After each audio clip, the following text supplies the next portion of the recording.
ID loan போட்டு வீடு கட்டலாமான்னு கேட்குறீங்க. ஐடி தொழில் தான் சார் பயமாக இருக்குன்னு சொல்கிறீங்க. ஐடியில் வேலை பார்த்துட்டு இருக்கேன், எனக்கு தான் பயமாக இருக்குது, லோன் போட்டு வீடு கட்டலாமான்னு கேட்குறீங்க. தீபன் சார், புதன் மகா திசையில் செவ்வாயோட புத்தி இப்போ போயிட்டுருக்குங்க ஐயா. ஸோ உங்களுக்கு வந்து பார்த்தீங்கன்னா லக்னத்துக்கு 12ஆம் இடத்த அதிபதி தான் புதன். புரியுதா? 12க்கும் 9க்கும் அதிபதி புதன். இவர் 4ஆம் இடத்துல உட்காந்து சூரியன் கூட சேர்ந்து லாபாதிபதியோட உட்காந்துட்டு தாராளமாக வீடு கட்டுங்க. வீடு கட்டுறது நல்ல நேரமாக தான் இருக்குது, கவலை வேணாம், வீடு கட்டலாம், சூப்பர், குட், கிளியர். பட் ஆனால் 12ஆம் இடத்துல கேது பகவான் உட்காந்துருக்கார். புரியுதா?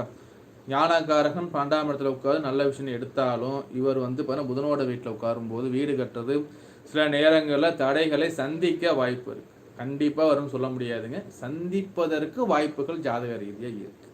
ஸோ சரியாக பிளான் பண்ணிக்கிட்டு கரெக்டாக கட்ட ஆரம்பிங்க.